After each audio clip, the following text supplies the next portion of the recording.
It's Monday on Your View. Welcome to the show. I am Obiajulu Olabisi Ubo, and as usual, I have the wonderful ladies of Your View. Nima Akashat Zevere, how are you doing today?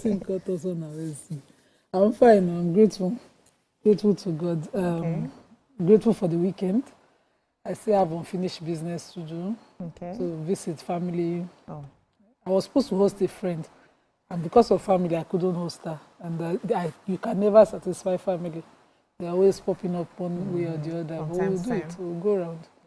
It's just been something shocking happened. My son told a lie.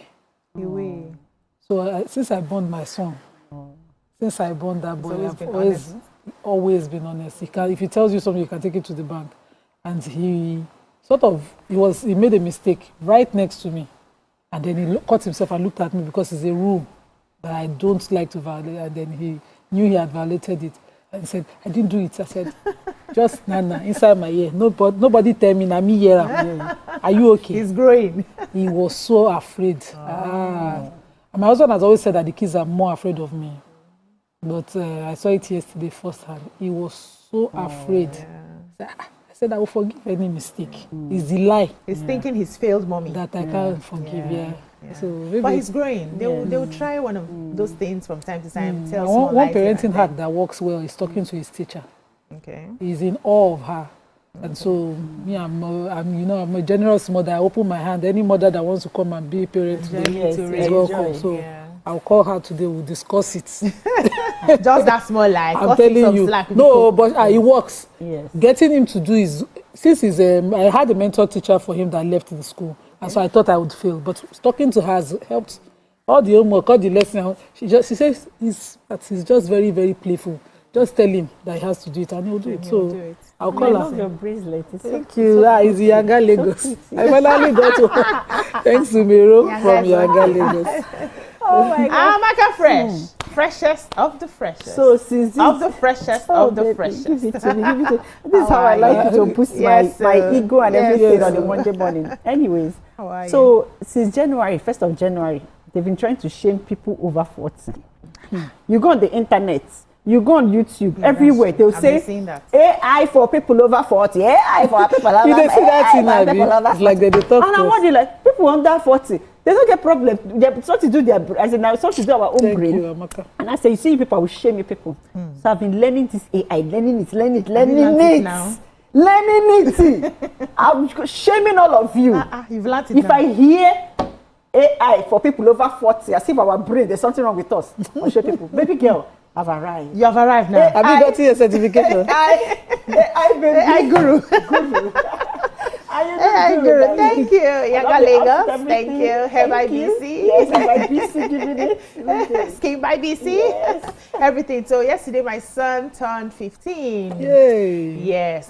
Big boy don't come. I'm telling you. But he was in school, so his father had to buy him. He said he wanted boxes of pizza, he wanted drinks for his friends, and then what else? Buckets of KFC chicken. So the father bought it. He wanted me to go and deliver. I said, Uncle, I'm working because I was at the shop shooting our wigs for Valentine sales.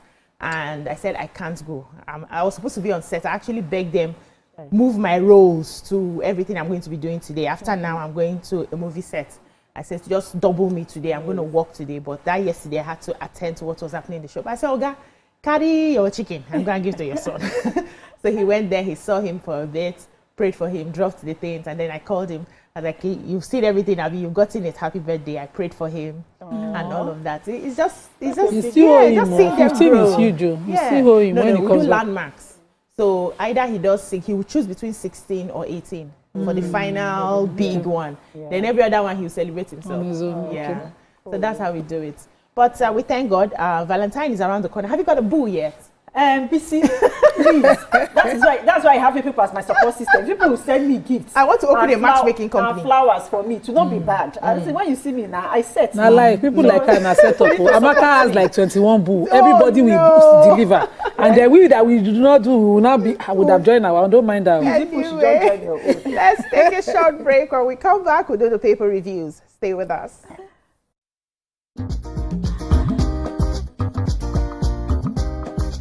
Stay tuned. Your View will be right back.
Welcome back. We'll be starting the paper reviews with The Nation.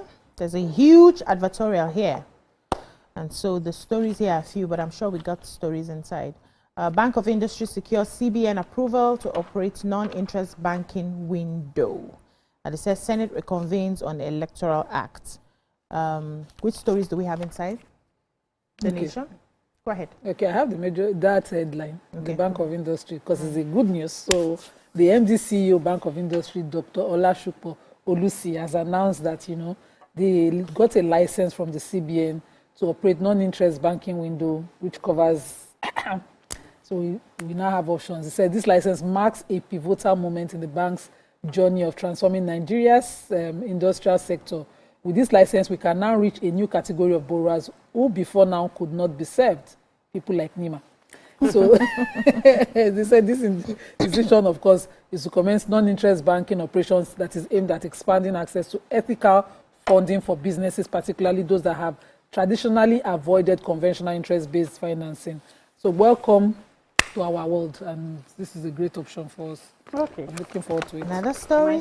Yes, the President Bola Ahmed Tinubu and First Lady Senator Oluremi Tinubu will pay a state visit to the United Kingdom between March 18 and the 19th. The visit at the instance of King Charles III is the first by a Nigerian leader in 37 years. What? The last time, yes, in 37 years. So the last time a Nigerian leader, went to visit, visit the United Kingdom, officially. Yes, was General Babangida. Wow. And that was, he was hosted by Queen Elizabeth II. That was in 1989. May 1989. That was a long time. Yes. So this visit was confirmed yesterday by the British royal family via their verified X, and also by Tinubu's special advisor on information and strategy, Bayo Onanuga. Also, he recorded the announcement on his verified X. So the royal family wrote, and I quote, "The President of the Federal Republic of Nigeria, Mr. Bola Ahmed Tinubu, accompanied by the First Lady, Mrs. Oluremi Tinubu, has accepted an invitation from His Majesty, the King, to pay a state visit to the United Kingdom from Wednesday, 18th March to Thursday, 19th March 2026. And then we know that this visit signals a major diplomatic engagement between Nigeria and the United Kingdom, and is expected to further strengthen ties between both countries, particularly in areas of trade, investment, security, cooperation, and cultural exchange. I can't wait for the pictures and videos from this. So come on. So I have one here. Entrepreneur Project is to launch Power of Work Bootcamp, a training to revolutionize workforce engagement and productivity in Lagos with 750 participants. They said a shift in training methodology and it to address a gap in conventional corporate training beyond traditional skill development to focus on mindset transformation. They anchored it in Simon Sinek's Golden Circle framework. The bootcamp emphasizes the why behind the work, the missing elements between corporate training, investments, and measurable results. Then they said a real change arises from the inside out. The vision statement also went ahead to say that while firms meet levels of Maslow's hierarchy of needs, they fail to address the highest level of motivation, self-actualization.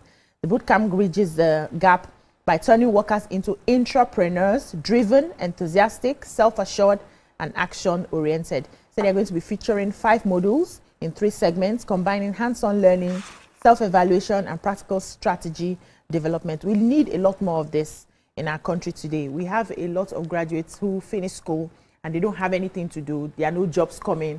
But if you have some of these entrepreneurship skills, you don't necessarily have to set up your own business. You can do collaborations, start something with your skills, because how many people can we really employ in the country? Any other story in the nation? Yes, I want to take the fertilizer story. So they said that the fertilizer consumption in Nigeria has continued to increase despite the fact that the price has gone up. Before, fertilizers used to go for 34,000 naira, and now they say fertilizers now go per 50 kg bag for over 40,000 naira, and that there's a new level of high in consumption, not just cost. Sometimes we mention cost, we think because of the price is different. This one is even consumption. They said what consumption has gotten to 1.6 million metric tons, with farmers having to deal with that high cost. They said there's also concern over the widening gap between falling food prices and rising food production cost, which means that the falling food prices we're seeing is not a reflection of the ease with which farmers have access to products, but more like importation is giving us artificial falling food prices, while the farmers are confronting high cost of production and unable to meet get the same value of cost they spend on producing in the market. I believe our agri sector should be receiving a lot of attention, not just conversations. We've been talking about it in the papers, but I'm not hearing Ministry of Agri or the Minister of Agri talking as much as it needs to, because there's crisis brewing within the agricultural sector of the country. Okay. We'll take a short break here. When we come back, the paper reviews continue. Stay with us.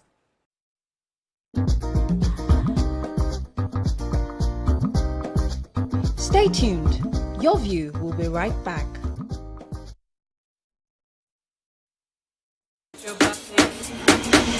Don't let anything stop you from being active. That's what.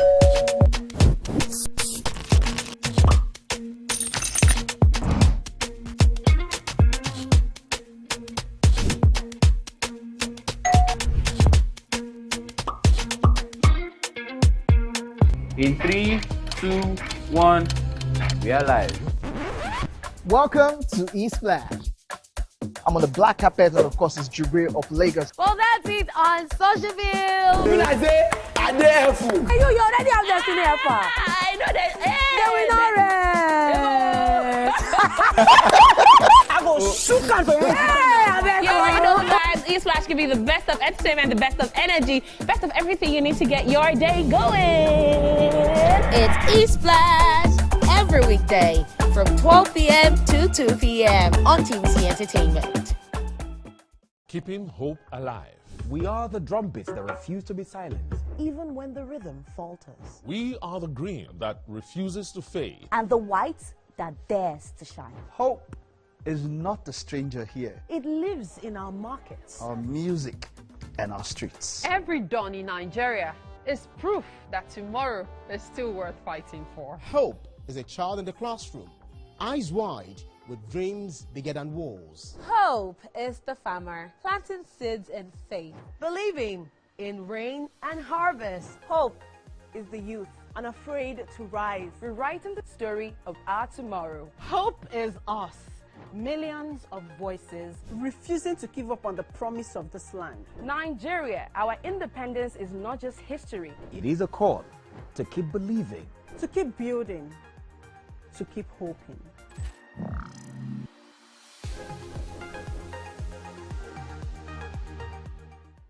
Now hope they carry us. Even when wahala they choke, we stand gidigba.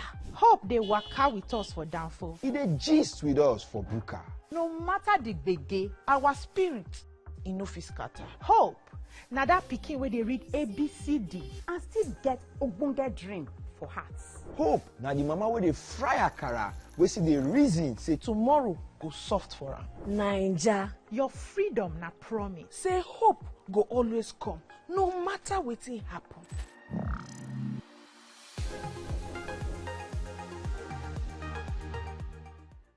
Think fast, play smart, win big. We Cash, the game show where every contestant gets the opportunity to win money. No long waits, no dull moments, just quick questions, quick moves, and free cash. Every second counts, every answer pays, and everyone walks away a winner. Are you fast enough for quick cash? Scan the barcode on your screen and you just might get a chance to take your shot at instant fortune. Quick Cash, showing Mondays and Fridays on TVC Entertainment.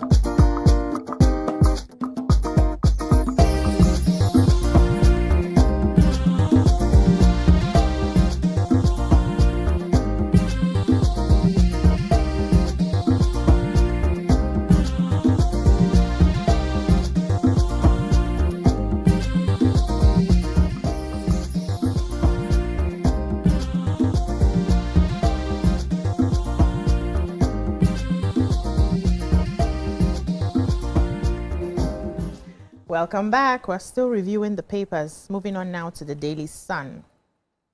Major headline: insecurity, tension in Kogi, Niger State. Markets, motor parks shut across 7 local governments in Kogi.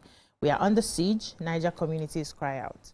And no more Monday sit at home. Kanu orders IPOB. Cost of medicine, SOA, defy federal government's cost-cutting framework. NBA president raises alarm over rot in judiciary. Pope asks Tinubu to protect Nigerians. Dangote Cement vows to make Africa self-sufficient in cement production. And Enugu government grows IGR to 406.7 billion naira, targets 870 billion in 2026. What do we have in the Daily Sun? I have this article that captures the cost of medicine soaring. Okay.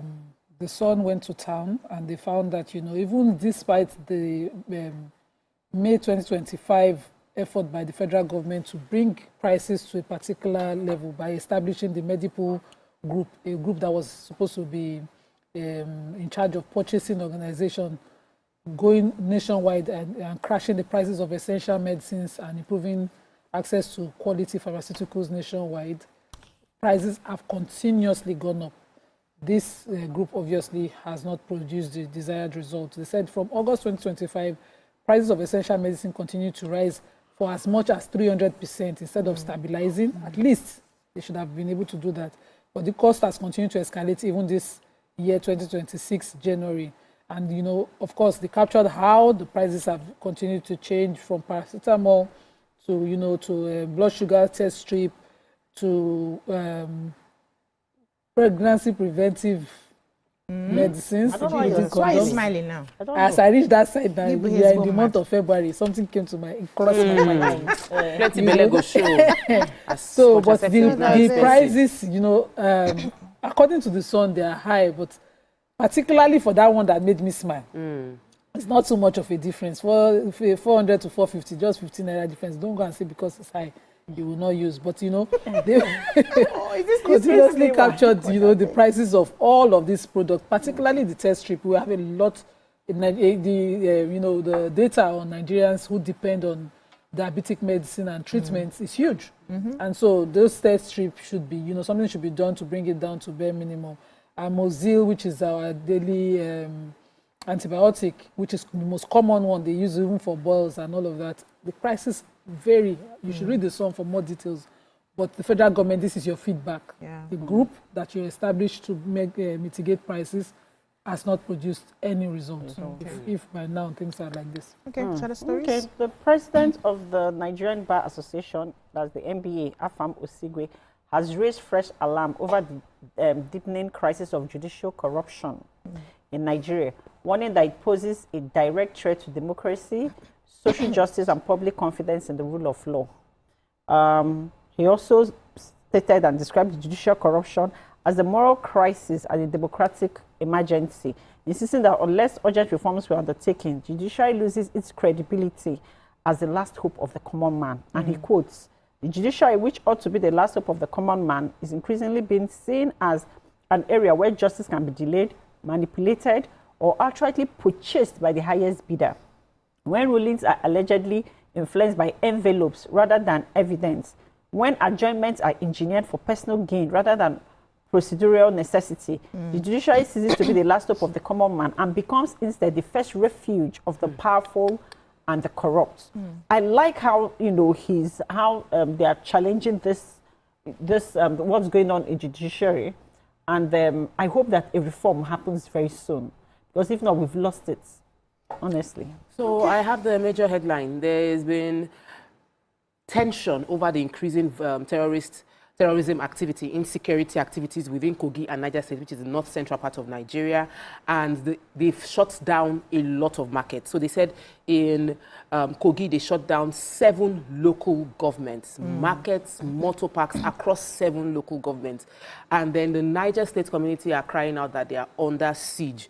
The reason for the market shutdown is to disrupt the flow of materials going into the terrorists. They said the operational activities of terrorists depends on the markets and motorists doing the transporting for them. And so by shutting down the local government, they would be able to flush out some of these terrorist elements operating within the state, because because they will not have access to the things they need, their materials that they need that they usually get from the market. You know, we say that every time you see terrorist activities, it's being supported by locals within the area. So obviously, some locals within the market and in the motor parks are the ones giving materials to the terrorists. But the shutdown would also affect commercial activities within the area. A large portion of area is being covered. If you are traveling towards Niger or Kogi State, please, you might not want to go because there's no place to even, there's no bus. All the bus parks are shut down within 7 local governments. So read the Sun to get a list of the local governments if it's affecting you.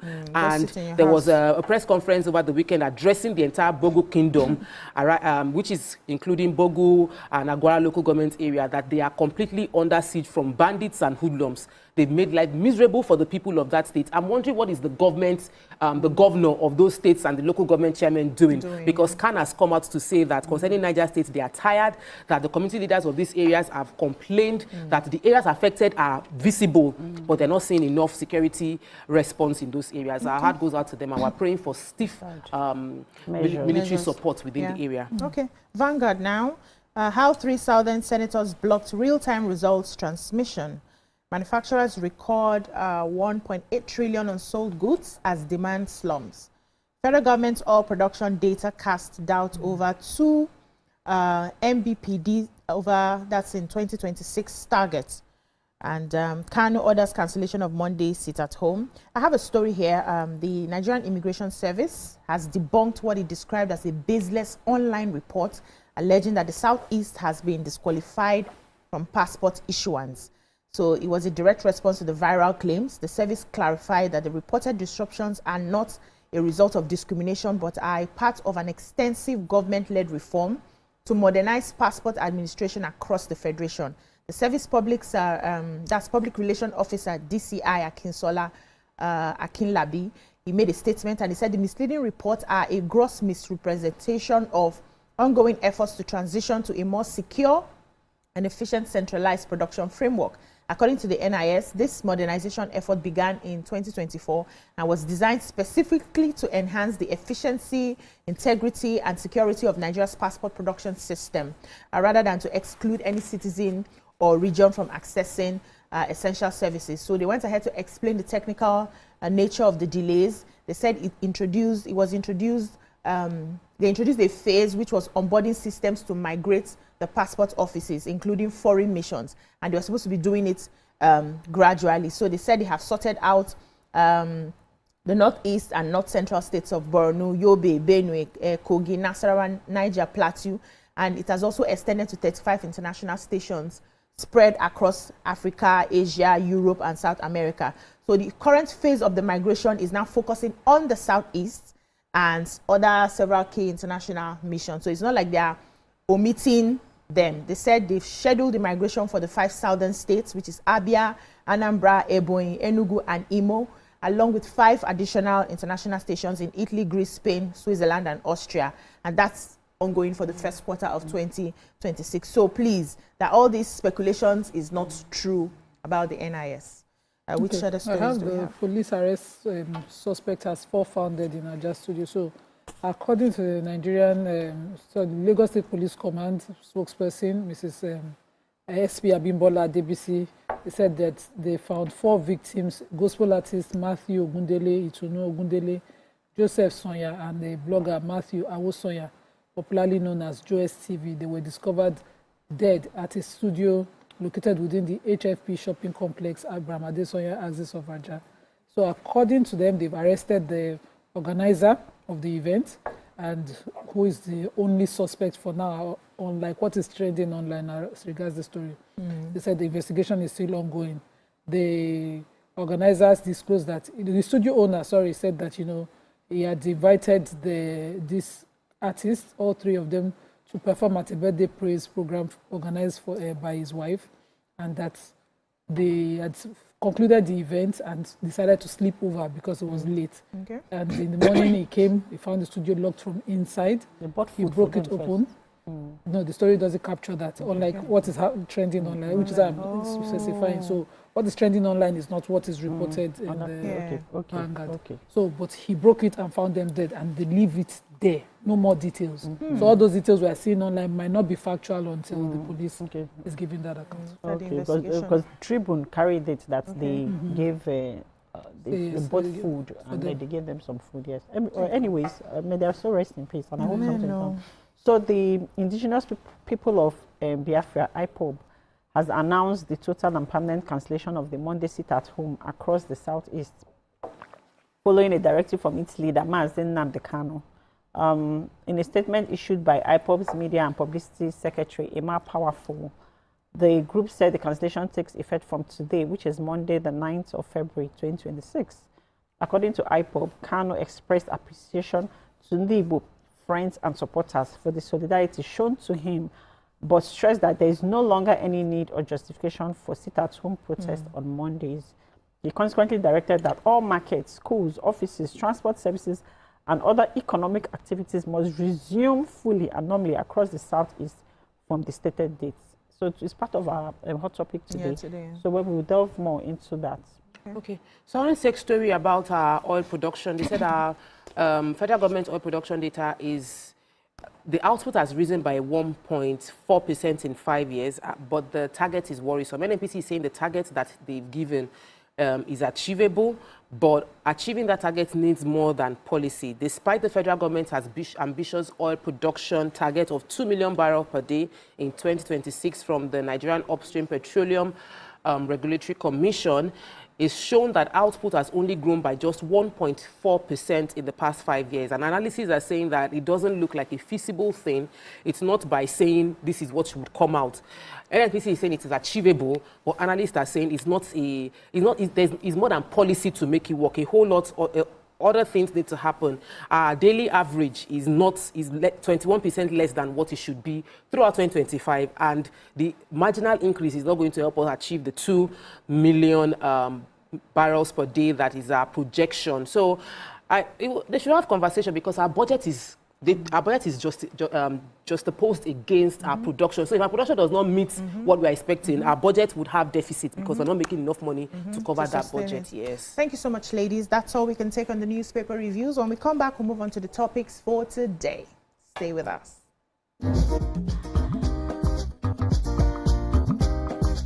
Stay tuned. Your view will be right back. Some say learning is fun, but as a mom,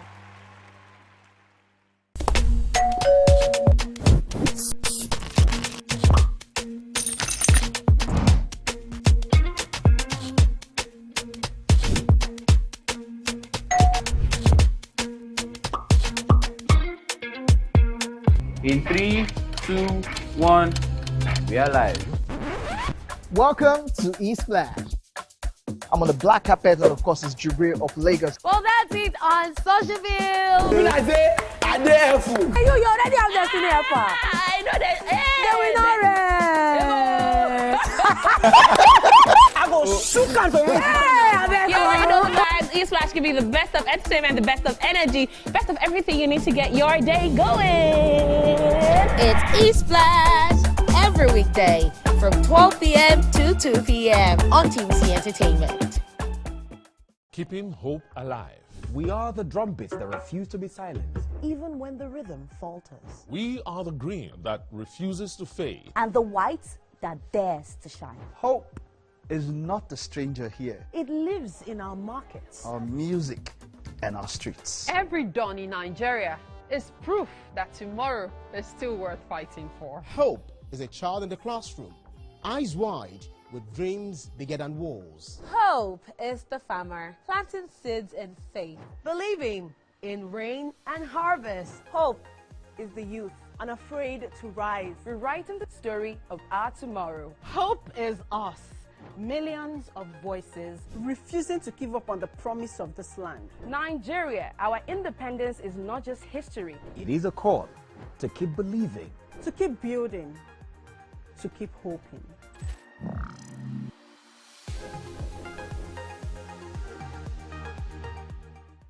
Now hope. They carry us. Even when wahala they choke, we stand gidigba. Hope they waka with us for downfall. They gist with us for buka. No matter the gbege, our spirit in no fit scatter. Hope. Now that pikin where they read ABCD and still get ogbonge dream for hearts. Hope. Now the mama where they fry akara, we see the reason say tomorrow go soft for her. Naija, your freedom na promise. Say hope go always come, no matter wetin happen.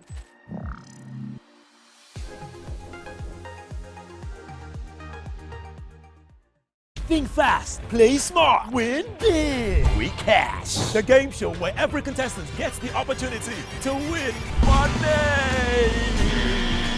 No long waits, no dull moments, just quick questions, quick moves, and free cash. Every second counts, every answer pays, and everyone walks away a winner.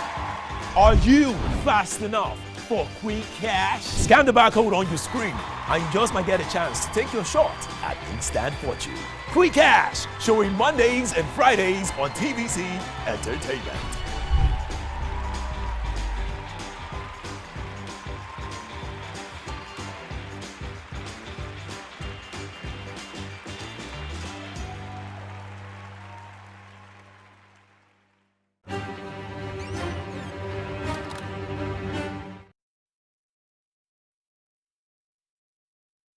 Good morning, Marina Station and all the passengers. Efficient, it's comfortable. This development will go a long way in reducing congestion and emission. The trains are a long-term solution to Lagos traffic challenges. This is where we take the final, decisions on policies, programs of government that will have to ensure that, the narration of Lagos as a PLC is taken very, very seriously. This is a major pedestrian bridge linking Oyinbo here to Apapa Road over there. With this overpass, we are providing what we call a permanent solution.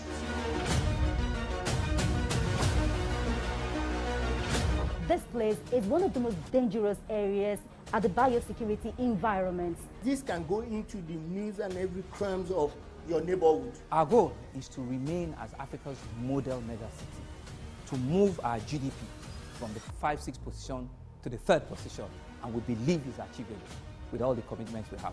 Explore the city of Lagos, where dreams are made and possibilities are endless.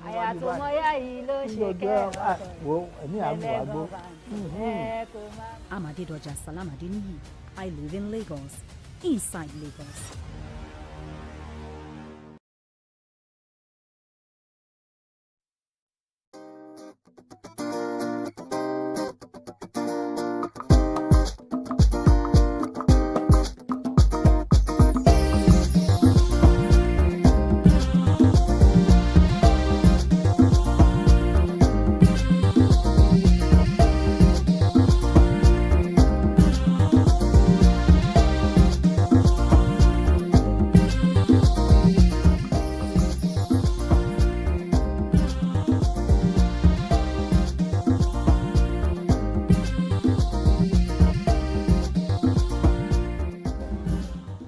Thanks for staying with us. This morning, we reflect on the life, leadership, and enduring legacy of one of Nigeria's most iconic leaders, late General Murtala Ramat Mohammed, as the nation approaches the 50th remembrance anniversary of his assassination. Joining us is Dr. Aisha Oyebode Mohammed, Chief Executive Officer of the Murtala Mohammed Foundation, to speak on what this milestone means, the foundation's month-long activities, and why his ideals of integrity, discipline, patriotism, and African solidarity still matter to Nigeria and Africa today. Good morning, Dr. Aisha. Good morning. Thank you so much for joining us today. So, as the daughter of the General Murtala Mohammed and the CEO of the Murtala Mohammed Foundation, what does this 50th anniversary of his passing mean to you personally? Okay. So first and foremost, you know that the foundation was set up 25 years ago. So the foundation will be 25 years actually next year. Okay. To carry on his legacies And so we are the custodians of his ideals, of all the values that he stood for, and how we can see how we can impact those values to future generations. So the 50th anniversary is an opportunity for us to be able to start to begin that process of revisiting his values 50 years later, to say, what exactly did he stand for 50 years ago? How much of a difference has that made in the last 50 years? And going forward, what is it that we want the young people, especially, you know, Nigeria has a huge population of young people, and there are many people who were not born 50 years ago, I can tell you. The majority of Nigeria's population was not born 50 years ago, so they're not familiar with leaders like General Mohammed and the kind of work that they did. So we have had a lot of intellectual discussions around his legacy. We started with a conference at the Nigerian Institute of International Affairs, where we focused on his foreign policy, especially the whole Africa has come of age speech. I don't know how many of you here are familiar with it. So what he said in Addis Ababa 50 years ago was that Africa has come of age. And that yes, exactly. And that we can no longer outsource our convictions as African people, and that we have a right to self-determination. I think that has not changed. So we had the conference at the Nigerian Institute of International Affairs, and then we had the wreath-laying ceremony the next day in Lagos, because that, you know, the Lagos used to be the capital of Nigeria, and that was where he was assassinated. So we had a wreath-laying ceremony, and the governor of Lagos State was there.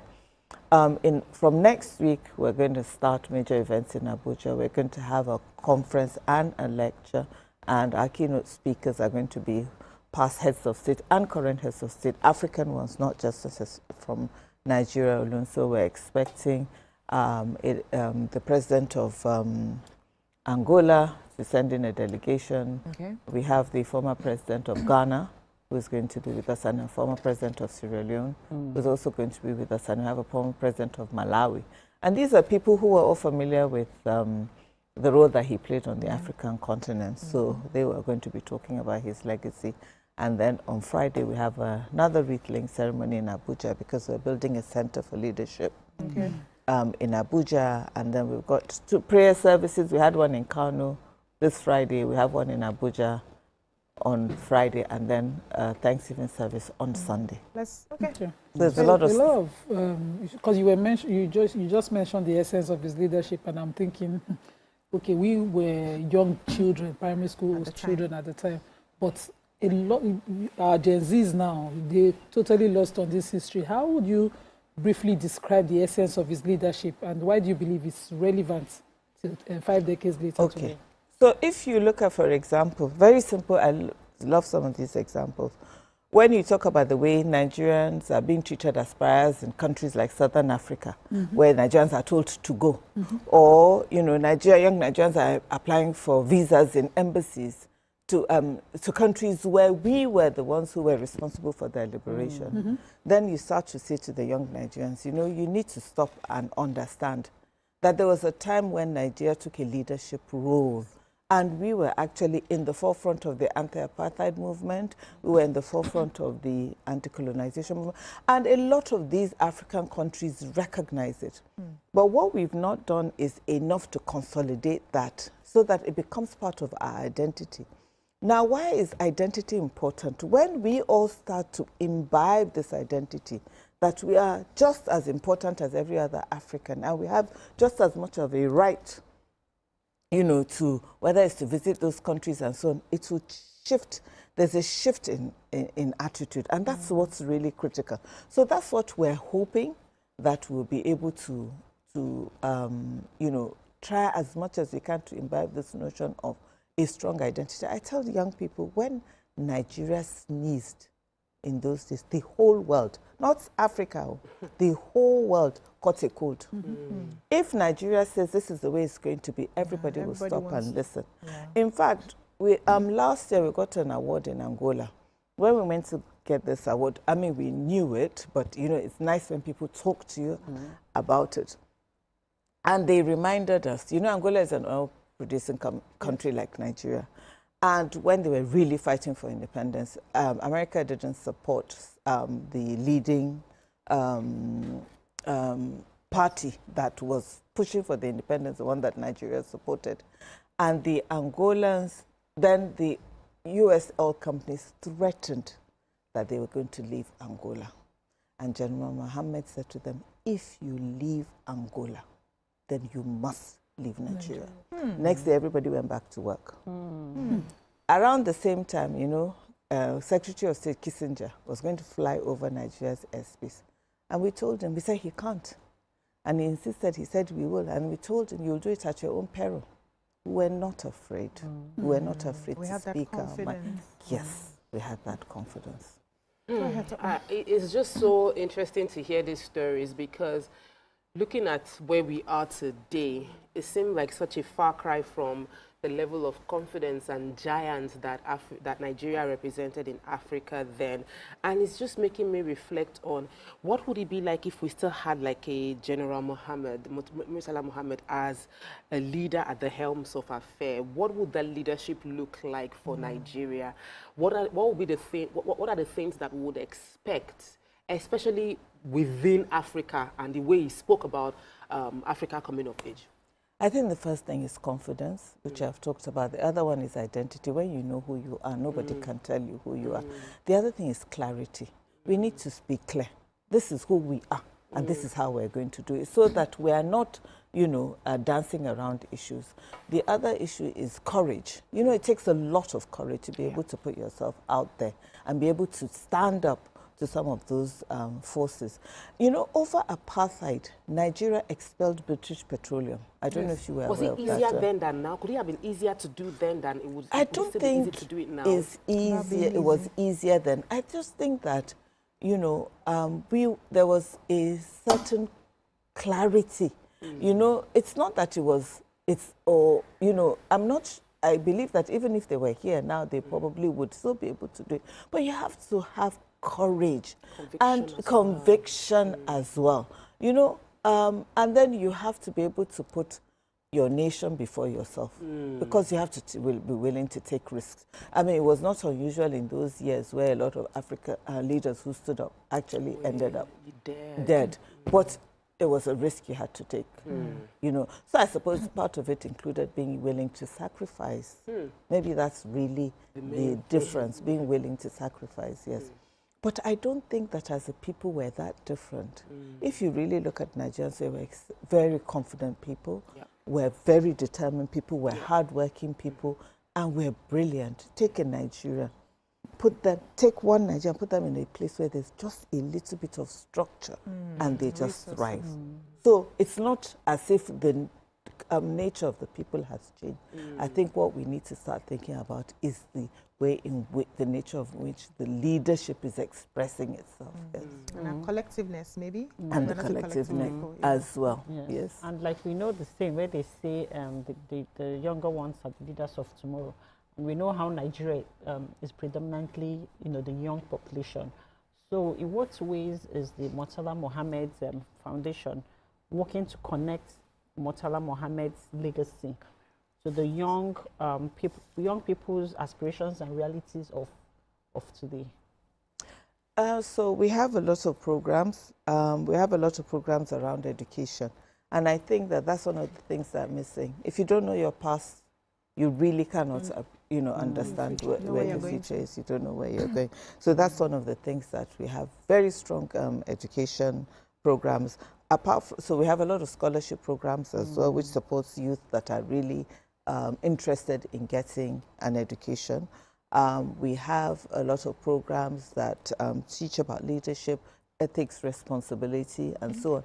And then some of the things we're trying to do is to institutionalize these values. Like one of the things we want to do February 13th is try and institutionalize what we call an anti-corruption day. Because part of also the problem is that, you know, when we are not disciplined, when we are not, you know, behaving responsibly, then that also, no matter how great we are, that's going to diminish. So it's one of the things that we are also trying to engage the youth in, to say, what does corruption mean to you personally?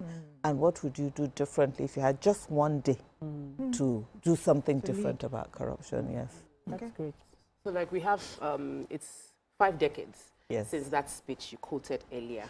And does it really, as Africa really come of age, like, can we really say, if then it resonated so well and now we're asking it as a question, how can we, what's the gap and what can Africa do to truly come of age? Okay.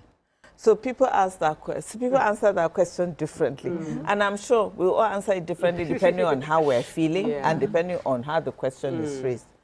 But in terms of come of age, let's look at Nigeria. Let's look at what Nigeria is doing. Let's look at what Nigerians have been capable of doing. I visit African countries and people are talking to me about Nollywood. Do you understand what I mean? We are actually, we've dominated, you know, in entertainment, whether it's film, whether it's music, and the domination of music is even international. Even fashion. Fashion, tech is another thing. So obviously, you understand what I mean? We're on the right trajectory. We just have not been able to consolidate it. Do you understand what I mean? As a how will I put it? Consolidate it as a collective approach to how we do. So we are engaged, we are in silos, we're brilliant. But can you imagine if we then consolidated that brilliance, you know, and who is to drive that consolidation, if I may ask? I think it's first is the leadership, and then it is us. I think it's a two-way thing, you know. But if the leadership drives it, you know, and I think perhaps that was probably what is a bit different about those years, is because all of those leaders across the continent collectively believed in our greatness. They didn't doubt, they didn't, you know, as they say, there was no shaking. You understand? But and that helped. But even if we as a people begin to imbibe that sense of strong identity, sense of can-do, sense of, you know, we really are important, you know, and sense of, what's the word I'm looking for? Clarity around who we are. Then I think we'll be able to see that. So it's not a lack of that, it doesn't exist. It's just that we are not pushing it forward. General Muritala Mohammed was known for, you know, his decisive action and zero tolerance for corruption.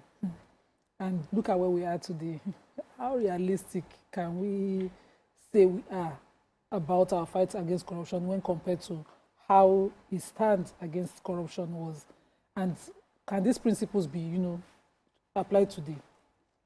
So again, sometimes it's about knowing the difference. If we talk about the number of youth that are below 50, there are lots of Nigerian youth who don't remember a time when there wasn't corruption. They don't even believe when you tell them.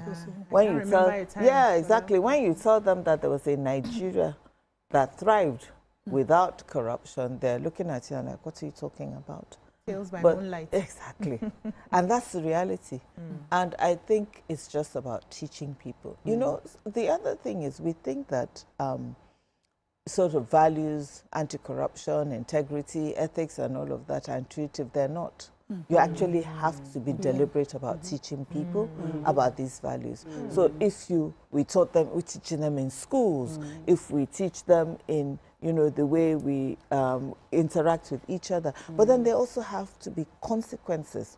So the reason why you have a problem is that if a young person sees, well, somebody is behaving a certain way and there are no consequences, then what do you think is likely to happen? Then they're going to think it's okay. So there also have to be consequences. But I think it's a two-way thing. I think it's that these are values that we can still teach. And it's never too late. I tell people, if I take a child today and I put them in primary school, in 15 years, they'll be done with university. If in that 15 years, I'm very deliberate about what I want that child to come out of school knowing, other than just basic literacy, mathematics, and so on, then you will see, we'll be able to see a difference very quickly.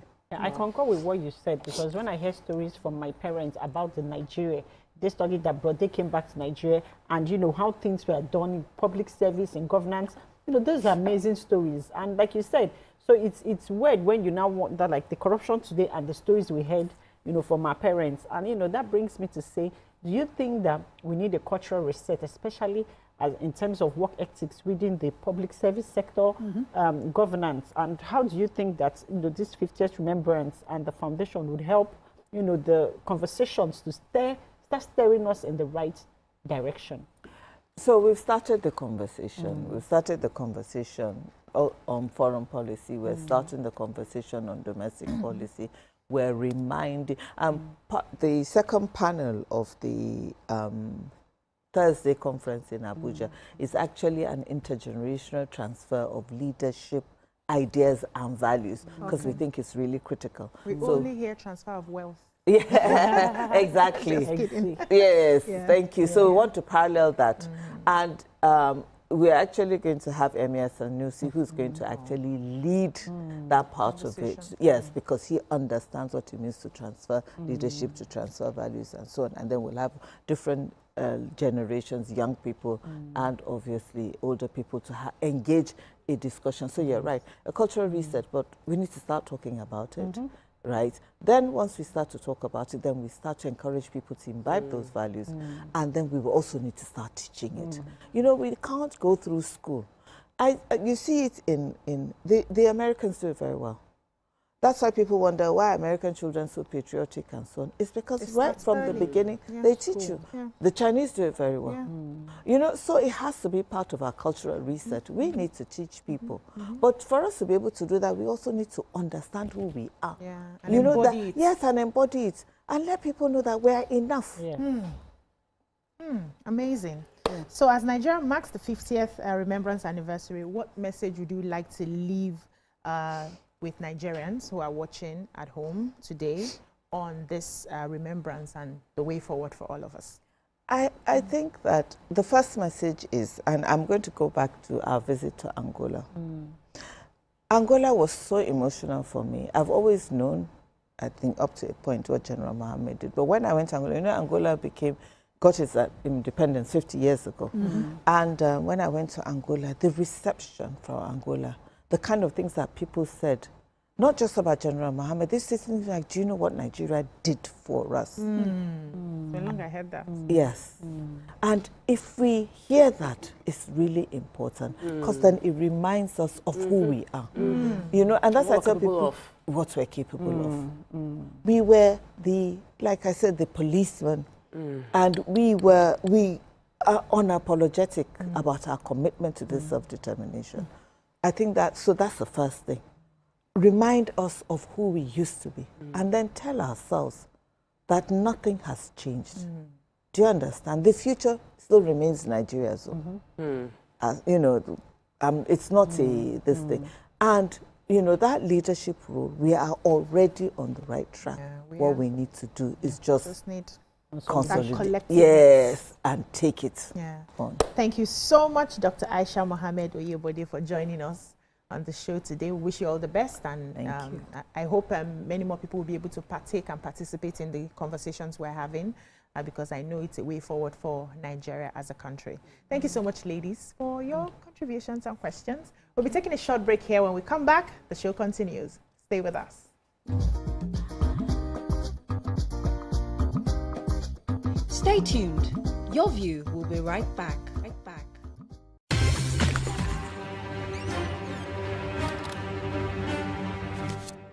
Every clash of ideas begin the same way. Differences could be a disagreement, two voices, two views, standing apart, or an argument. A battle to win, to prove, or to conquer. Both are born from differences. One can open the door to respect. Sound, are you ready? And the other close it with fire. Two perspectives, but one big issue. Are you good?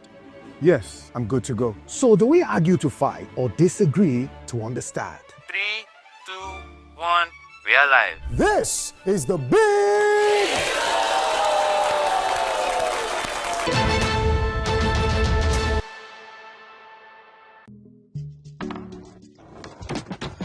You guys, This was the gist about Ira Star and Rema now. You day wine. It's all over my FYP. But me, I don't know, Sha. Cause fake blogs yakpa. And if you ask me, it's giving sauce. Listen, I just checked the new TVC Entertainment WhatsApp channel like right now, and they just dropped the update. Are you for No, no cap. I've actually been noticing those guys. They're always on it 100. Like they always post the gist before anyone else. Me, I love them, oh. And that's on period. Like I just aligned with them like last week, and they've been dropping back to back. Facts. I love how it's straight from the source. No cap, no fake news, just pure entertainment. I low-key feel like an insider right now. I know, right? TVC be cooking. Real talk. It's like Gist Express. Premium gist on cruise mode. Always first. Always next. Clock it. Clock it. You know what, guys? I just joined. Active. Jess is right. All you're trying to say to you is for your premium entertainment content, scan the QR code on your screen right now to join the TVC Entertainment WhatsApp channel.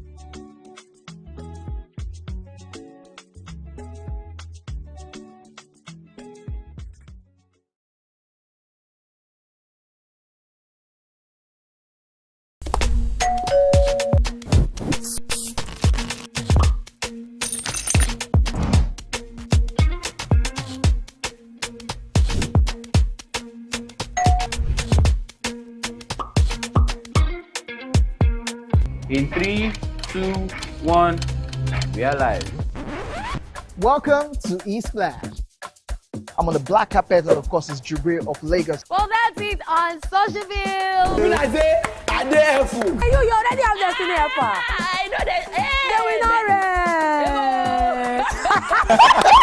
I go shoot can for you. You know, guys, E-Splash can be the best of entertainment, the best of energy, best of everything you need to get your day going. It's E-Splash every weekday from 12 p.m. to 2 p.m. on TVC Entertainment. Keeping hope alive.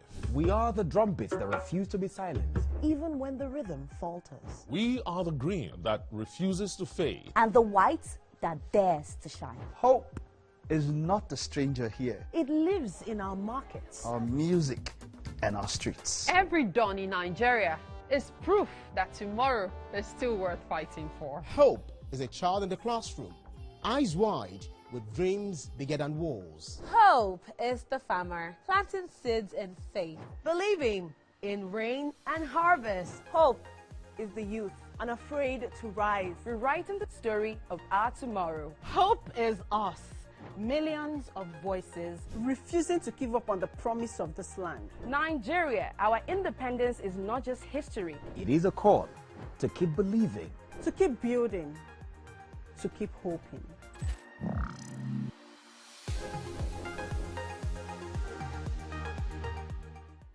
Now hope, they carry us. Even when wahala dey choke, we stand gidigba.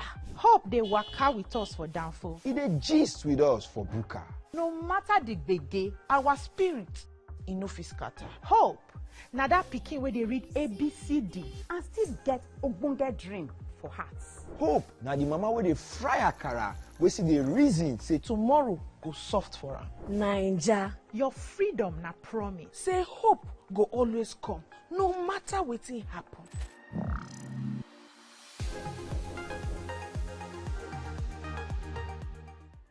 Think fast, play smart, win big. We Cash, the game show where every contestant gets the opportunity to win money.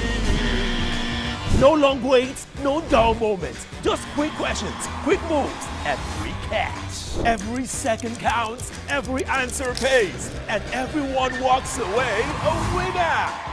Are you fast enough for quick cash? Scan the barcode on your screen, and you just might get a chance to take your shot at instant fortune. Quick Cash, showing Mondays and Fridays on TVC Entertainment.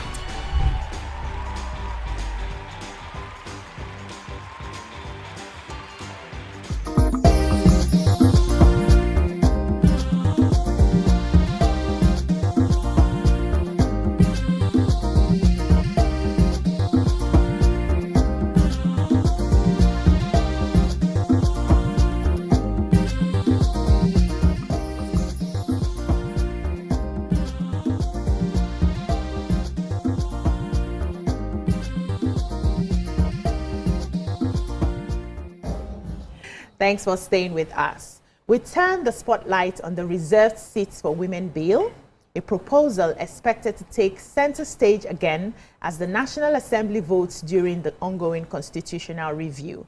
Joining us is Chief Mrs. Osasu Igbinedion Uguche, founder of TOS Foundation Africa and a leading women's rights advocate, as we unpack what the bill really means, why it matters now, and how stronger women's representation could reshape governance, democracy, and national development in Nigeria. Yeah, welcome. Thank you so much for having me. Thank you so much. It's an honor to be here. Thank you. So, for the benefit of our viewers out there, I'd like to understand what reserved seats means in the first place, and then what is this bill trying to achieve? Thank you so much, and once again, thank you for having me. That's a very pertinent question. The reserved seats for women's bill is looking to add additional seats to the National Assembly and the subnational level across the 36 states. So we're looking to add 37 seats to the Senate, 37 seats to the House of Representatives, giving you a total of 74 seats at the National Assembly, then 108 seats across the 36 state assemblies, 3 seats per state. So when we started off this campaign, a lot of senators, House of Representative members asked us, you want me to give up my seat for a woman? And we had to break it down to them that no, we're not asking anybody to give up their seats. We're looking to add additional seats to the National Assembly so women can contest amongst each other, because this bill has been proposed in the 8th National Assembly, and unfortunately it failed because people didn't realize, or they still didn't believe, that they should give up space for women. Despite our abysmal participation in politics, we all know that women make up 50% of Nigeria's population, but unfortunately only occupy less than 4% of the seats in parliament. So you can't have a parliament made up of 96% men legislating for 50% of the population and you expect fair, equitable legislation. So this is why we brought this campaign back again in the 9th Assembly. This time it had mass support from the Speaker at the time, Femi Bajabiamila, who is the Chief of Staff to the President right now, Honorable Nkiruka, who sponsored the bill. And she had over 100 and something signatures from her colleagues in the House of Representatives. When it was time to vote, the First Lady at the time, Aisha Buhari, God bless her, went into the chamber. She sat down with the Minister of Women Affairs at the time, Dame Pauline Talin, and they said, okay, this is us showing solidarity. This is us showing that this is very important to us, and we want you to vote in support of it. And the men kicked against it. They said, absolutely not, this will not be happening under our watch. So this time around, we did far consultation, and we asked them, what is it that we are not doing right? Is it the messaging? Is it the lobbying? Is it the advocacy? And they said, yes, it's a bit of all of it. So we decided to sit down with the leadership of the National Assembly. The President has endorsed this bill, this Reserved Seats for Women's Bill, on December 19th of just last year. The First Lady of the Federal Republic of Nigeria, who is a former senator, has endorsed this bill. She gathered senators, House of Representative members to the villa, had a beautiful dinner for them, and talked to them about the importance of having more women in governance. It's not a threat to you at all. This will just enrich the conversations being had and also ensure that the legislation is representative of the full mass of people that you are representing. So this time we're doing it differently. We've gotten bipartisan support. This is not an APC bill, it's not a PDP bill, it's not an ABGA Labour Party.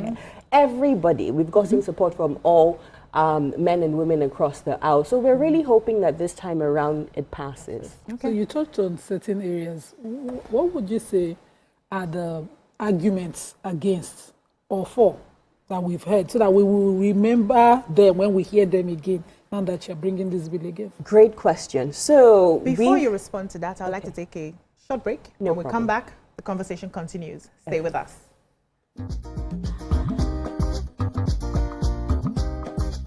Stay tuned. Your View will be right back.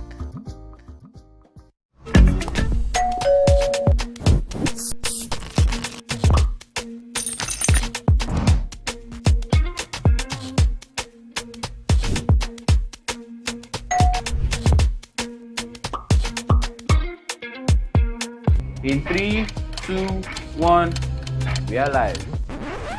Welcome to eSplash. I'm on the black carpet, and of course, it's Jubril of Lagos. Well, that's it on Socialville. When I say, I dare fool. You already have Destiny Alpha. I know that. I go shook on for you. You already know, guys. eSplash can be the best of entertainment, the best of energy, best of everything you need to get your day going. It's eSplash every weekday from 12 p.m. to 2 p.m. on TVC Entertainment. Keeping hope alive.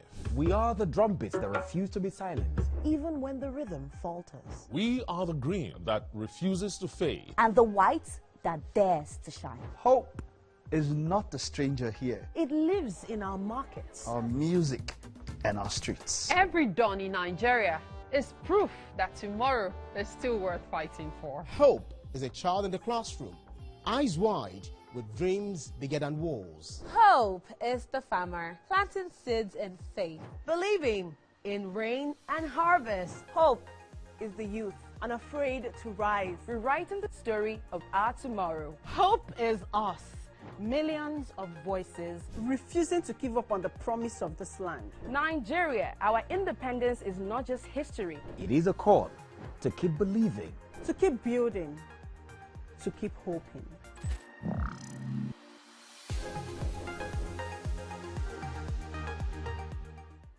Now hope. They carry us. Even when wahala dey choke, we stand gidigba.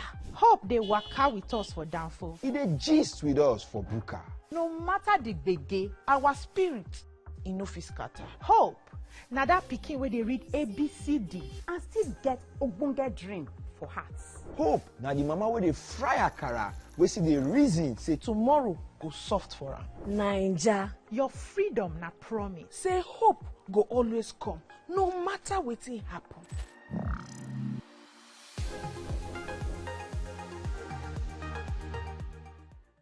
Think fast, play smart, win big. We Cash, the game show where every contestant gets the opportunity to win money.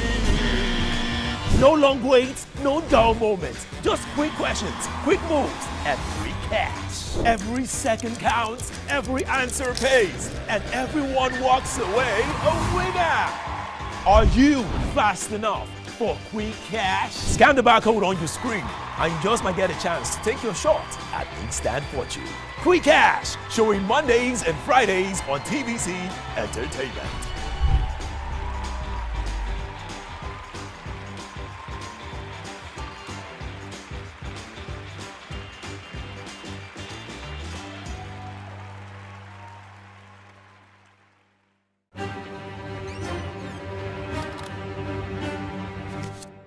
Every clash of ideas begin the same way.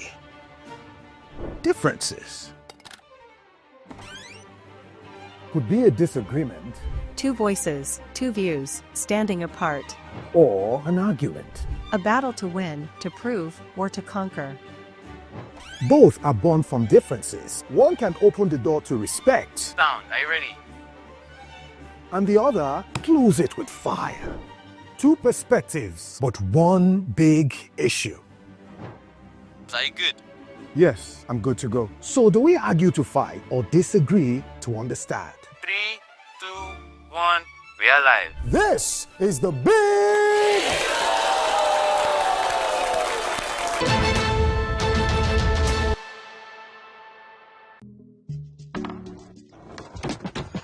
You guys, this was the gist about Ira Star and Rema now. You day wine. It's all over my FYP, but me I don't know sha. Cause fake blogs yakpa. And if you ask me, it's giving sauce. Listen, I just checked the new TVC Entertainment WhatsApp channel like right now, and they just dropped the update. Are you for No, no cap. I've actually been noticing those guys. They're always on it 100. Like they always post the gist before anyone else. Me, I love them oh. And that's on periods. Like I just aligned with them like last week, and almost they've been dropping back to back. Facts. I love how it's straight from the source. No cap, no fake news, just pure entertainment. I low-key feel like an insider right now. I know, right? TVC be cooking. Real talk. It's like Gist Express, premium gist on cruise mode. Always.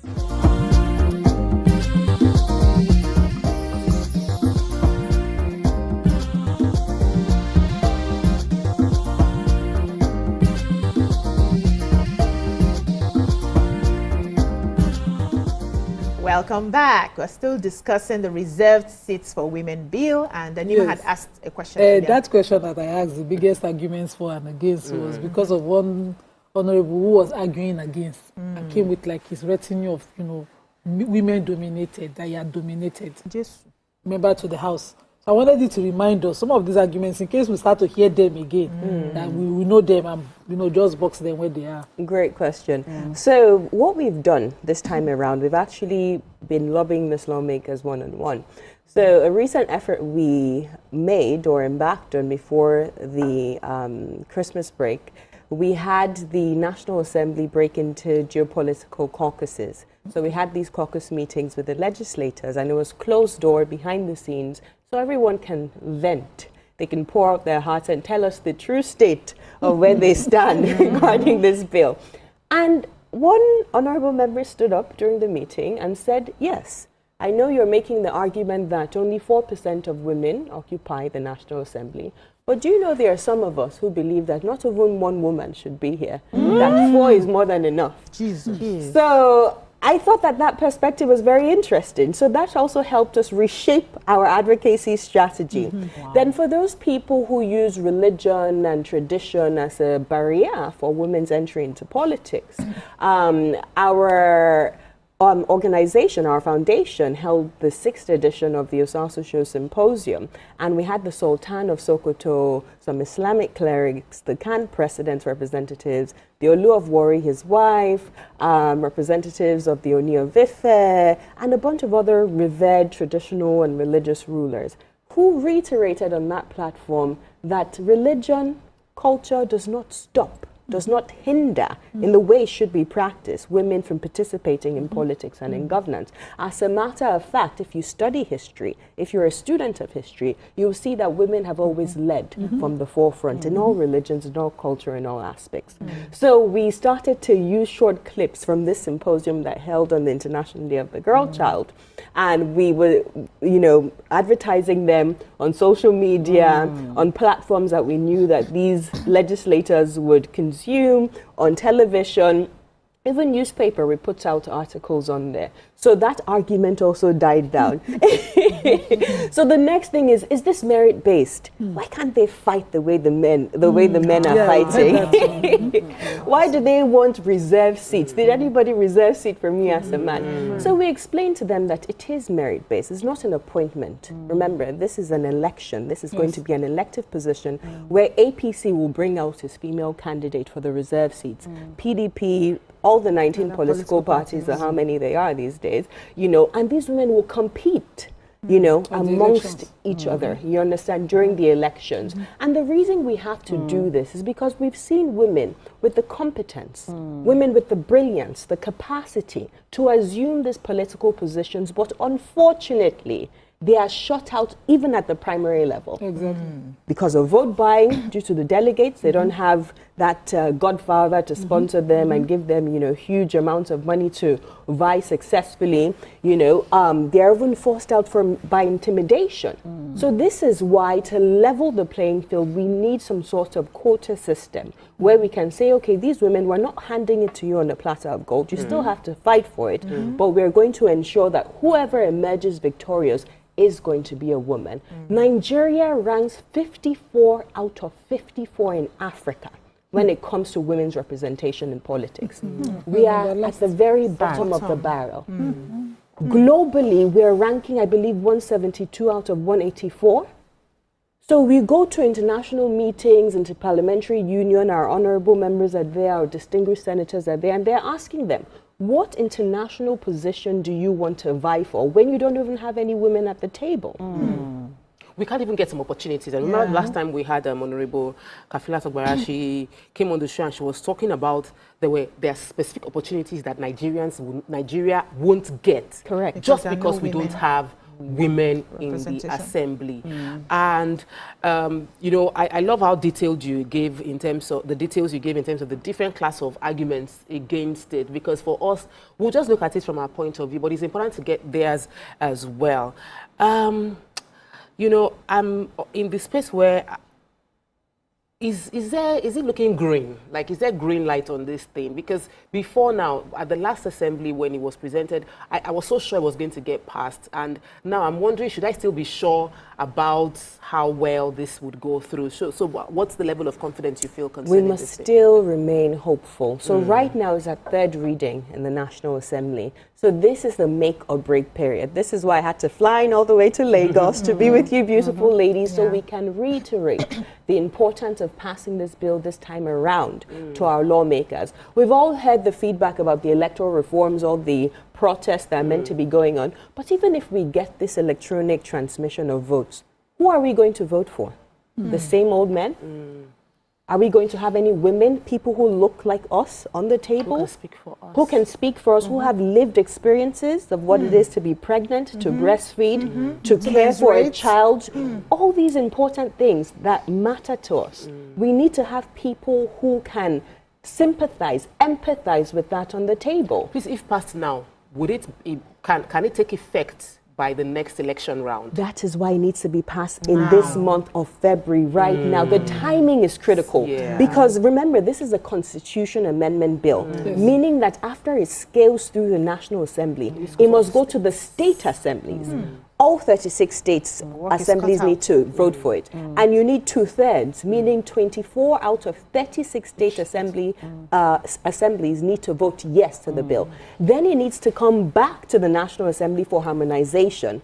Then it goes to the president for his assent. Thankfully, the leadership, which is President Bola Ahmed Tinubu, has given his full weight behind the bill. And he said he will assent to this when it comes to his desk. So we know that we have that in the bag.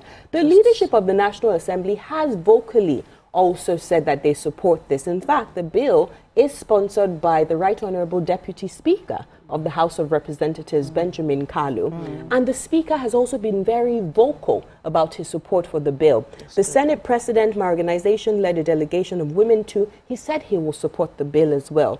Same as the Deputy Senate President. And we see a lot of political goodwill, but we want to ensure that the vocal support matches the vote, the action on the day of voting. So that we know where everybody stands. So enough for us. Yes, so that we also face them. If you vote against, and we see you. Yes. Okay. So because we need to keep reiterating, this impact. So can you tell us again what impact could more women in leadership have on policy, have on development in Nigeria? Before I answer that question, one cool tool that TOS Foundation Africa launched last year is the 469 tracker. So we know that the House of Representatives is made up of 360 members and the Senate is made up of 109 members, meaning that you have a total of 469 lawmakers at the National Assembly. So we developed a tool called 469tracker.com. You can go on it right now and you see where your lawmaker stands regarding the reserve seat. So what we do at the back end, we have the names, we have all the details, but on the front end, we have it by states. So if you're from Kogi State or you're Benue or you're Delta State or even Edo State, you go there and say, where do I stand? Then if you see you have more lawmakers saying no to the bill than yes, you start to call your lawmakers. All their details are available online. Tell them that this is important. You are representing me. I'm a woman. Mention that stuff again. 469 tracker. In numbers. Yes. 469 tracker. Yes. .com. So you can go on it right now. Nigerians, have you heard? Yes. Find out where your lawmaker, and it's important that you speak about it now because this stage, if they vote no to this bill, then it's dead. Hey, that's it. It doesn't go any further than this. Yes. We'll go again.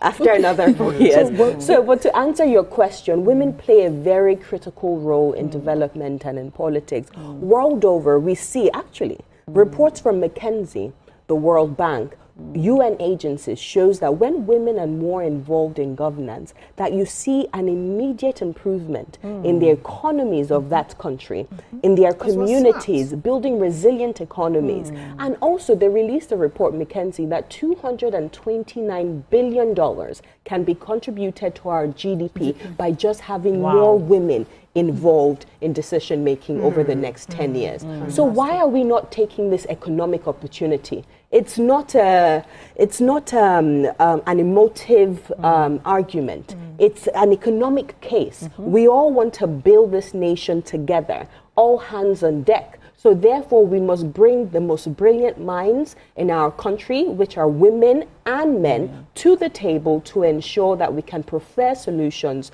to the plethora of issues plaguing Nigeria. In a few seconds, because I have to let you go, what can political parties, government and citizens do to support women's participation?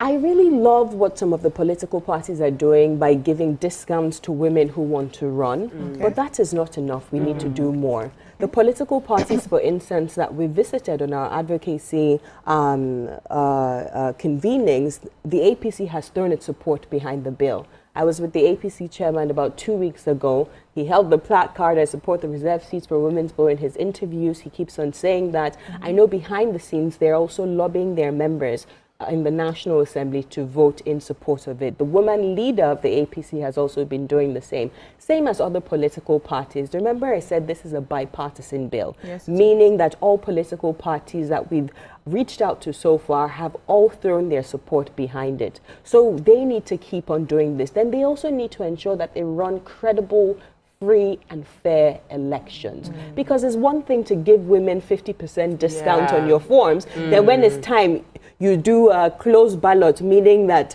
nobody, the delegates that you've lobbied, you've spent time with, to step down. You understand? So it's an exercise in futility. So it's very important that political parties actually match their words with their actions and ensure that there is a level playing field for women to thrive when they decide to contest. Amazing. We are all working together. We're not trying to overthrow the men. We're just trying to have, representation so that holistically we can cover every area. Sometimes these men don't see some areas because there's a limitation. They are men, right? And 469tracker.com. I'm finding this very interesting. It's for you to go and check where your own state. We do track them. We are tracking you. We are going to know where your state is. We are monitoring you. Thank you so much. We've been speaking with Chief Mrs. Osasu Igbenedion Ogbuche, and we love what you're doing. We love what this bill is going to be about, and we hope that it is signed off so that we can participate in the coming elections. Thank you so much, ladies, for your contributions. That's all we can take on this segment. When we come back, the show continues. Stay with us.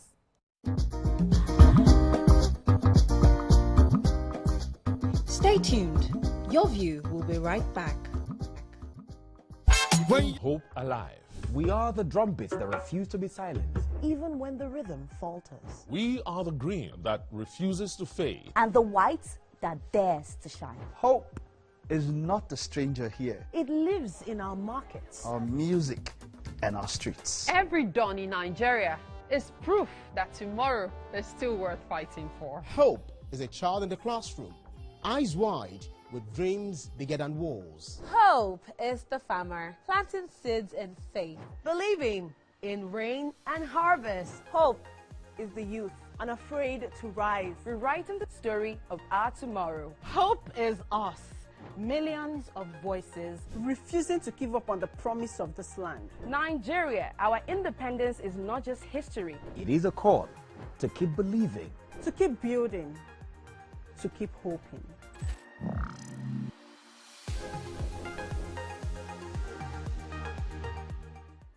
Now hope they carry us. Even when wahala they choke, we stand gidigba. Hope they waka with us for downfall. It they gist with us for buka. No matter the gbege, our spirit in no fit scatter. Hope now that pikin where they read ABCD and still get ogbonge dream for hearts. Hope now the mama where they fry akara, we see the reason say tomorrow go soft for her. Naija, your freedom na promise. Say hope go always come, no matter wetin happen.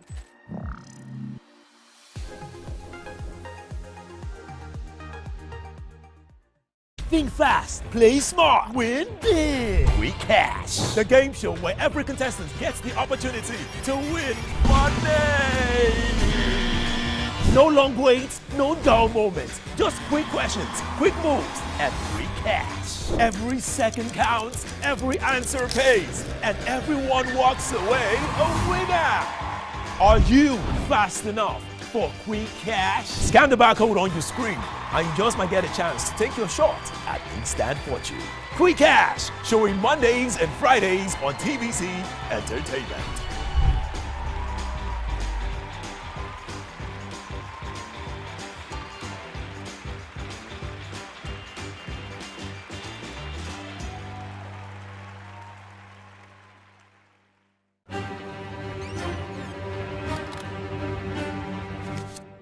Every clash of ideas begin the same way.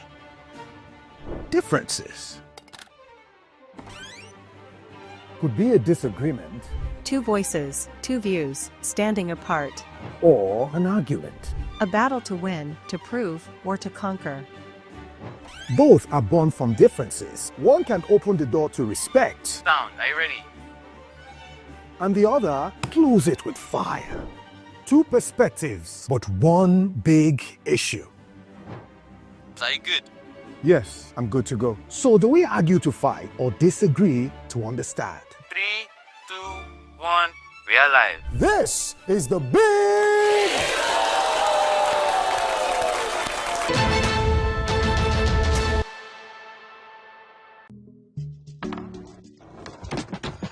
You guys, this was just about Ira Star and Rema now. You day wine. It's all over my FYP, but me I don't know sha. Cause fake vlogs yakpa. And if you ask me, it's giving sauce. Listen, I just checked the new TV Entertainment WhatsApp channel like right now, and they just dropped the update. Are you for Oh, no cap. I've actually been noticing those guys. They're always on it 100. Like they always post the gist before anyone else. Me, I love them oh. And that's on periods. Like I just aligned with them like last week, and almost they've been dropping back to back. Facts. I love how it's straight from the source. No cap, no fake news, just pure entertainment. I low-key feel like an insider right now. I know, right? TVC be cooking. Real talk. It's like Gist Express, premium gist on cruise mode. Always first, always latest. Clock it. Clock it. You know what, guys? I just joined. Active. Jens is right. All you're trying to say to you is, for your premium entertainment content, scan the QR code on your screen right now to join the TVC Entertainment WhatsApp channel.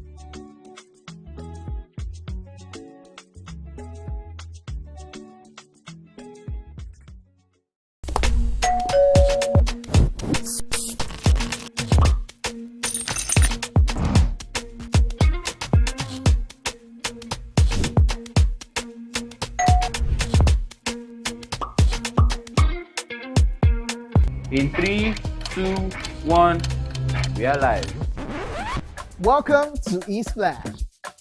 I'm on the black carpet, and of course, it's Jubril of Lagos. Well, that's it on Socialville. When I say, I dare fool. You already have Destiny Alpha. I know that. I go shoot on for you.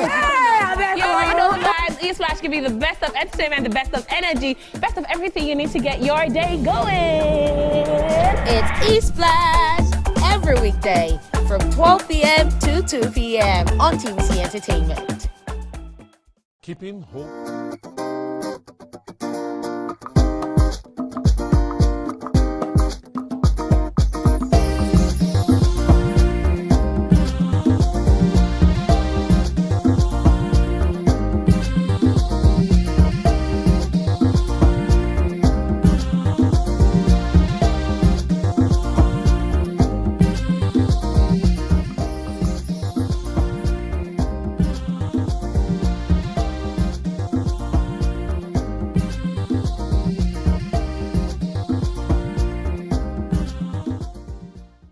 Thanks for staying with us. The proscribed indigenous people of Biafra, IPOB, has made a stunning announcement saying its leader, Nnamdi Kanu, has ordered the total cancellation of the Monday sit-at-home across the Southeast, effective February 9th, 2026, for a directive that has held the region in a weekly shutdown since 2021, with schools, markets, banks, and offices routinely grounded. This sudden shift is already raising big questions. Supporters are hailing it as a long-awaited relief for residents and businesses, while critics say the real test is whether the order will truly hold on the streets and what this means for the wider agitation and Kanu's continued detention. Ladies, what are your thoughts? Last week we had, was it last week or 2 weeks ago, we had a conversation where the Anambra State governor, or you can join the conversation and call us on 02016352013 or 09024163440 or tweet us at TVC Connect using the hashtag YourViewTVC. So I was saying we had this conversation like 2 weeks ago when the Anambra State governor, Soludo, had shut down the markets because they had tried to lift the sit at home and people were not really coming out, and he decided to shut the markets for like 1 whole week. And as of last week, we had another conversation where people were now coming to the markets, but then they complained and said a lot of people are not coming to buy things that Monday. And we said, well, it's just a start.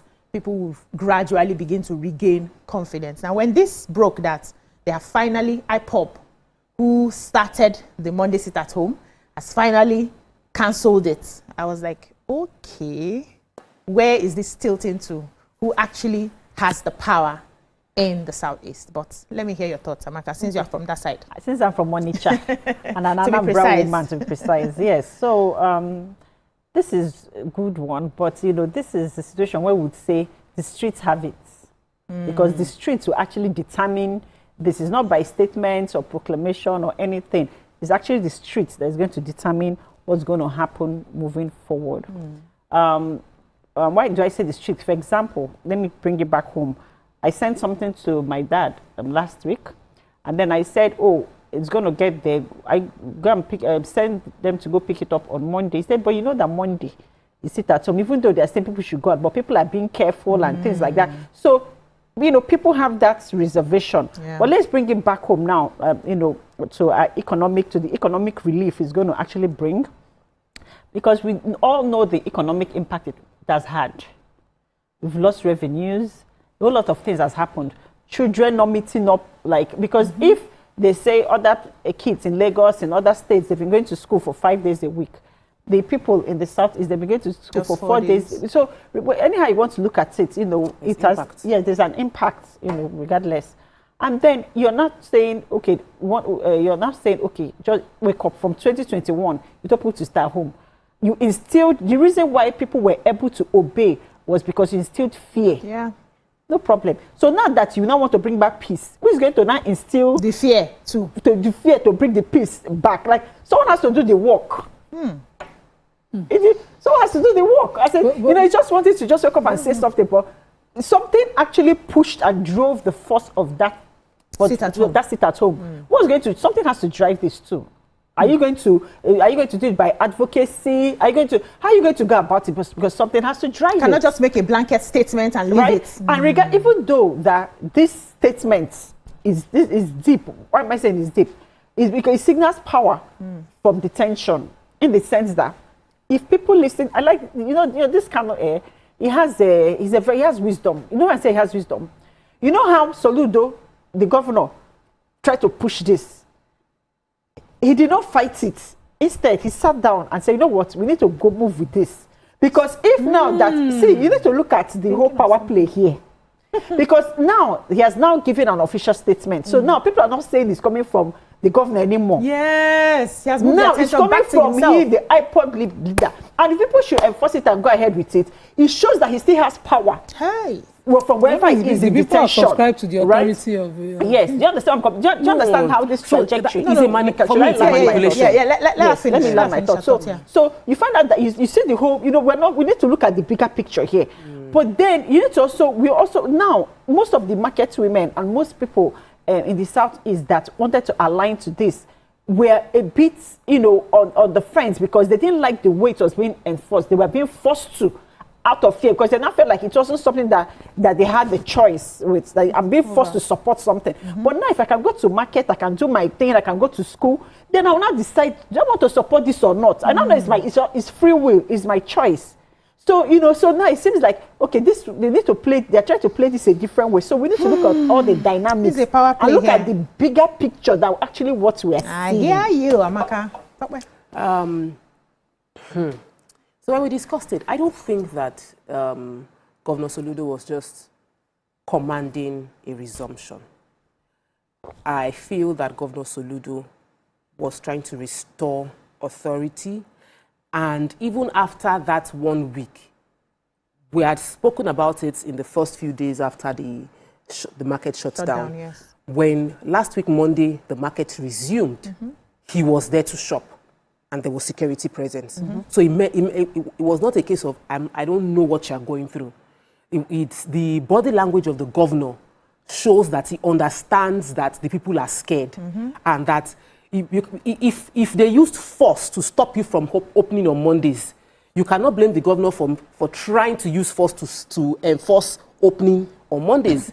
The initial action, the close down, was compelled. It wasn't voluntary. The people of Onitsha market did not say, I love Kanu, I love Nnamdi Kanu, I love the movement, so I want to shut down my shop. No. Never. The only reason those shops shut down was because they were compelled and threatened, and their business and their lives were threatened, and people even died. So if the government, the governor in charge now, wants to reestablish the fact that we are already here for you, they know here. Okay, let me shut it down. They still know here. Okay, I am on this Monday, I am now in the market with you. To enforce it. Then suddenly, from prison, a statement is now released to take the glory of the work that the man had done. That's what Amaka just said. So for me, immediately I said, I just felt, you just want to use backhand manipulation to take the efforts that people have done. And I think it's high. I'm not from the East, but I feel strongly that the clamor of marginalization, lack of representation, especially at top leadership position, is an argument that has gotten polluted by the crisis that happened. And it is a valid argument that should be had. But in between all of this, shutdown on Monday, IPOB is doing this one, unknown gunmen, unknown men, we have lost the essence of what the real conversation should have been about. Equal representation, conversation around what really happened in Biafra, what happened during the war, what happened after the war. Can we bring back history, have conversations around, let us know what happened in all these places, instead of saying that, oh, we want to go, we want to stay. There is so much intermarriage, there's so much interwovenness, and until we discuss the real issue, every other crisis that is falling out of is distracting us. For many years, it was, okay, it's no longer Nnamdi Kanu, there's a second in command. There is a man that is the head of the media. We've heard so many things. And I know that many people from the East feel a sense of, Nnamdi started fighting for us. And so they don't want to come out and say, we are against Nnamdi Kanu. But we need to get back to the real conversation and the real issue. Governance within the states, security within the states, growth and economic activities within the states, that the roads are good, that the hospitals are working, that commercial activities are going on well. Those are the conversations we should be having. At the same time, history mustn't be wiped away. So, or anything apart from that, for me, is we're being distracted. I am happy that last week, Monday, we saw the governor in the market. I hope this Monday is back in the market as well, because he needs to reinforce it over and over again. Let people know that he is for them. Speak for your people. Fight for your people, support your people. That is my own opinion on the governor's statement. Understand that they have a free will. So among all the Southeast governors, you must give it to Soludo. Governor Soludo did the work to restore this, to take out this fear, to restore peace and authority in the Southeast, particularly in that market, because he distinguished the legitimate grievances, just as Tokbe highlighted, that existed, and he criminalized that extra authority declaring an unofficial day, officially a protest day. He went around, when other people were playing politics and trying not to be clear, he clearly distinguished that day. And we took it when it was hot topic, when we're saying he was also deploying fear, because he said that he would lock it further if they do not resume. Yeah. And we did it as a hot topic. That why do you want to use fear? This fear before. He decentralized that fear because he did not control those armed men, those unknown men who were enforcing the sit at home. He didn't control it. He did his work, and I believe that he also was lobbying the sentiments because he distinguished that legitimate grievance that they had. So I believe that even the Nnamdi Kanu talking from the prison had a part. He had a part to play in it. I believe that whether by message directly or indirectly, this was carried out because the people needed to be reassured. Remember that it was the 2021 protest method by Nnamdi Kanu and IPOB members or sympathizers. But when Simon Ekpa took it up, it became something else. Yes. Lives were taken, and that one does not care. He was sitting somewhere safe in Finland and destroying home. Yeah. They have different passports. The people who you are agitating the division of our places here have passports in other places. They have recognized citizens of other places. And so when Governor Soludo came, it was a tough game to play politically, but he played the game. And we cannot belittle it now because we are saying that, the streets. No, there are not two authorities in any country. It's only one authority, and that authority is the voted-in authority, and he has it. Yeah. And he did not sit back and say, this problem is bigger than me. Let's play politics like other people are playing. He did the tough work. He played this game to the letter.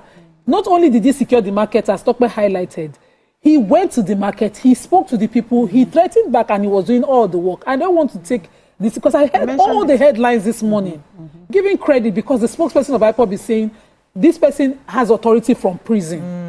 We cannot be... That's the power play now. We cannot be wanting freedom and be giving it back. We either stay one place or we don't. And we cannot belittle our institutions, and then come back and say that we don't have institutions. We have an elected governor who did the work to ensure that there's...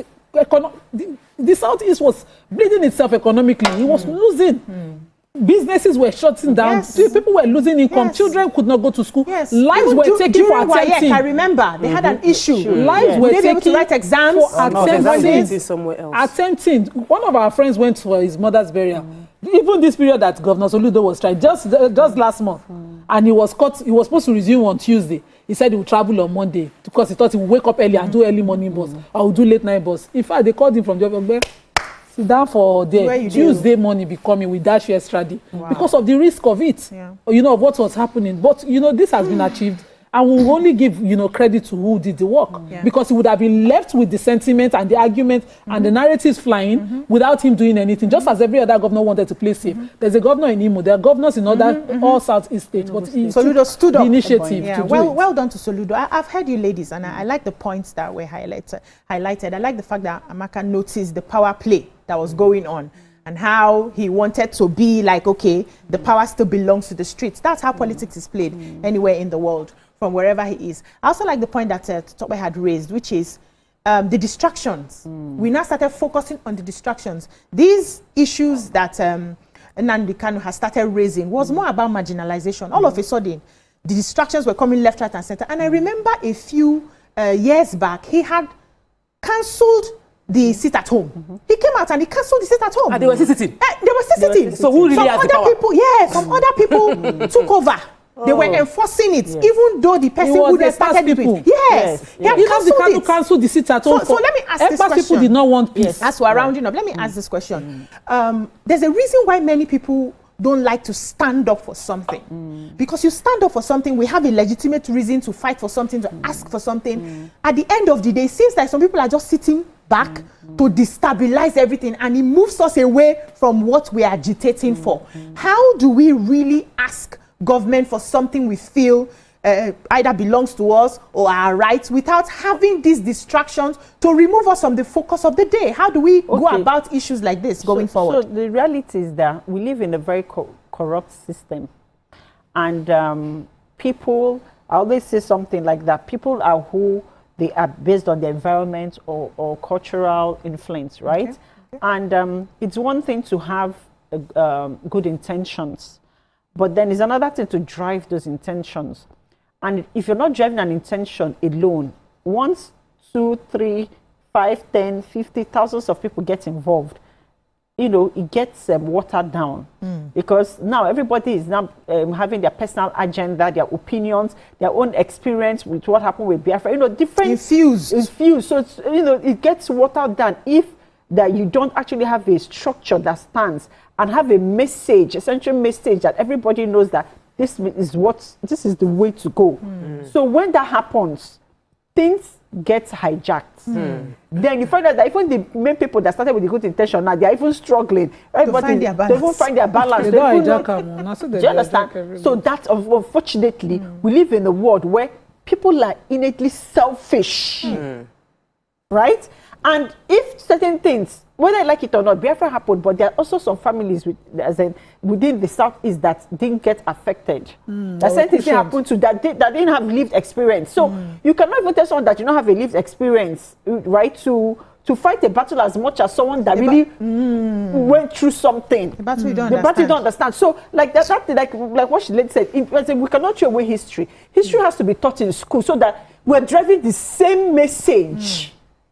So that things don't get watered down, because when we don't write our own history, when we don't tell our own stories, people will tell it for us and they cannot tell it to us, so that when you're driving an agenda, it will be misplaced at some point. Hey. So, when I went to Rwanda, I think anybody that goes to Rwanda, yeah, you will see their history. You would go to the like the museum. This is a memorial ground. And when you walk through that memorial ground, you would hear the stories of how the genocide took place, how they tried to heal the tribe, the process, and when you come out, like there's the flowers and all of that. Like this is who we are. Did you see the bones of the people? Yes, they take you through that journey. I think that there should be that level of memorabilia that people can go to really understand what the story is, because very soon there will be a generation born that has no idea. There is already a generation born that has no idea of what happened. But the only way we don't repeat the errors of the past is by taking account, detailed, no gaps, no suggestions, detailed account of history is how we don't repeat history, because life is cyclical. What happened past will come back again. So to avoid it, you get history detailed. You asked the question that how do we avoid things from, you know, this pollution happening? Well, you have to be sensitive, because for every good cause, there are bad people that won't take advantage of it, and they are waiting when things gain momentum. Why are police always on standby whenever there's a protest? Because they are worried that evil elements will come and use that one to scatter ground because they see a crowd. And it is because there is a there's legitimacy to the real issue. That's why corruption would want to come into it. People need to be sensitive, and there must be clarity of what people want to achieve. So if you have a goal, this is what we want to achieve by this protest, this is what we want to get at the end of the day, you must remain committed to it, because guess what, the people you are coming to meet are the ones that they will sponsor the division, because the division works for them. When you are divided, you can't get what you want. So good ideas always get hijacked, you know, and at the end of the day, it is now the responsibility of the entire Southeast to ensure that the good idea that they want to achieve, the growth of their states, all the states, the component states that they want to achieve, doesn't get hijacked. And they work in harmony. Because for every time there's a crisis, they always say it, you find those benefiting from the crisis, those selling ammunition, those that have become the godfather protecting other people. They are beneficiaries of war, and they are currently benefiting. So you have to identify them and reiterate what our goal is. You want to protect your citizens, you want to deliver good governance to them, and remind people of what your vision is over and over again. If not, it will get hijacked. Nima, your final thoughts as we go? Okay. One of the most important things I think should happen is, you know, healing. And since the governor has carried on this initiative that, you know, clarified, neutralized all the fear, he went around, whether directly or indirectly, publicly or privately, tried to resolve this issue. When the IPOB leader issued the first sit at home, declaring it to stop. It didn't stop. Other people he did his effort, it didn't stop. So I believe that there must have been a collaboration that made it work. Now. But there are so many stories wounds that are inherited from narratives that people do not really know how bad or how far. We need to document it. Moria used to talk about, bringing every party and saying, okay, how did it affect you to the table? Have this happen, and let us heal the people, heal the land, such that never again will somebody come and take advantage and exploit the wounds this way. Because what we saw were people who were unknown, people who were not outsiders, taking advantage of this pain and carrying out mayhem. Somebody will go to the east because he has achieved so much from the city, and he put something down. On his way back, he will not come. My neighbor died. In the east, he was murdered.